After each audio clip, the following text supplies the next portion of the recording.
بسلاوه هری خوش خوده سلاوه الوید که گرینگی مالبات زمانن نه تنی تکیلین دناو براز زمانن ده لی ده همان دمیده درباره کوچن دیروکی تکیلین چاندی او دیروکا مروواهی ده جی آگاهی گرینگ پیشکش دکن مالبات اگه زمانک جره گریداییه درباره کوکنوی زمانی ده نشانان ده او آلیکاریا مدکه که ام فهم کن که زمانین جیه بدمه را چاو پیش وچونه دی دروگه ده کوکا زمان او گشپونوی یک جوان مجارم بیه که هری زیده حش زانیار او فیلوزوفان مجول کریه اف پیواجو که بقاسی دیروکا مروواهی کفنه بینگه زمان ناسیا نوژن پیکتینه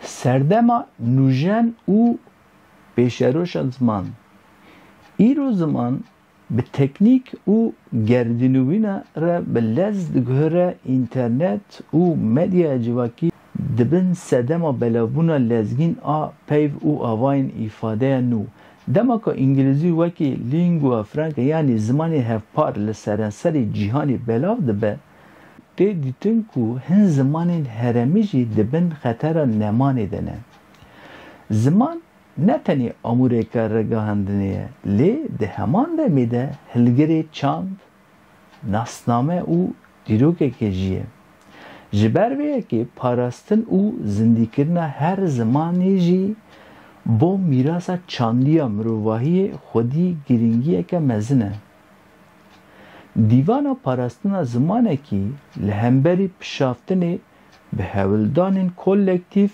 او بریارداری جیواکا که به وی زمانی داخوه پیکانه پیواجو پشافتن به گلمپری وکی رنگه که بیدنگ او دندریش آز زختا چاندی دمشه جبو که لدجی وی پیواجو درکه و دوی ده آستین شخصی او جواکی ده گاوارن آویتن و جاندن زمان ده مالبات او جواکی ده آخافتنا لمالی کله ها هری خورتا زمان مالباته آخافتنا دیو بابام بزاروکن خوره به زمان زکماکی هریکینه خوزایی زمان پیکتینه او میسوگریه و گوهستنه وی با نفشن پیشت که و گوهستنه دولمندی زمان بریا ستران چیروک هلبستان دکاره و پیواجوی خواشتر بکه چالاکی جیواکی ریخستن وکی فستیوال زمان چالاکین چاندی لیستکن شانه و شوین هلبستی دبن سدم جیان کرن و خویا کرن زمان لقادا گشتی وان چالاکیان ده همان دمیده پیوندین جیواکی خورد دکن و حشمندیه که ناسنامه هف پارچید کن پرورده و مدیا دبستانین که زمان زکماکی پروردهی دیدن پشکری دیدن گشبون اکادمیک و انتلیکتویلی زمان دیگل ویه که قنالین تلویزیونی ستاسیون رادیوی و مالپرین اینترنت ین که به زمان زکماکی وشانی دکن دبن سدم که زمان ببه بشک جیانا نوژن و نفشن جوان جی به زمان را پیوندی دینن تکوشین حقوقی و سیاسی پاراستنا مافین زمان مافکی مرووی بینگهینه دوی جبو ناسکرین او پاراستنا وان مافان ده آستن نتوی او ناو نتوی ده تکوشین حقوقی ورین کرن پیمانن ناو نتوی او رزیکن ماکزگونی جبو بدست خستنا صورتیه که فرمی زمان هندکایی او بکارانین وان ده خدمتین گشتی ده زمین گرینگ بیکتینن آفراندن حشمندی ده پولیتیکاین دولتی ده دوی زخت سیاسی بکرین دا که پولیتیکاین که حول اسیمیلاسیون دکن ورن سکناندن و لشونوان پولیتیکاین که زمان تشویق دکن ورن دانین دامزراندن پرگالین پروردهی پر زمانی پیشکش کردن خدمت انگشتی به زمان زکماکی و برنامه پشتگیری چاندی به شکل گرینگ ایوه تکوشینه Berxwedana çandî û bîr, wêje û huner, helbestvan, nivîskar, muzîkjen û hunermend, aktorên herî girîng in ku berxwedana çandiya ziman zindî dihêlin. Berhemên wêjeyî, müzik û sînemayê yên ku bi zimanê zikmakî hatine çêkirin, dewlemendî û hêza ziman dertixin holê. Van berheman di heman demê de bîr û nasnamayê hevpar civakî jî diparêzin. Xebatên akademîk. Xebatên akademîk ên ku dîrok, avahî û folklora ziman belge dikin, alîkariyê didin ku pêş li nemana ziman were girtin. Xebatên zimannas, antropolog û dîroknasên di vê qadê de dibin sedem ku ziman wekî mîraseke çandî were parastin. Berxwedana zimanekî li hemberî pişaftinê ne tenê parastina peyvên wî zimanî ye, lê di heman demê de parastina hemû bîr, dîrok û nasnameya çandiya ku bi wî re tê ye. Ev pêvajo bi berxwedaneke bi hişmendî û bi biryar dikare bigîje serkeftinê.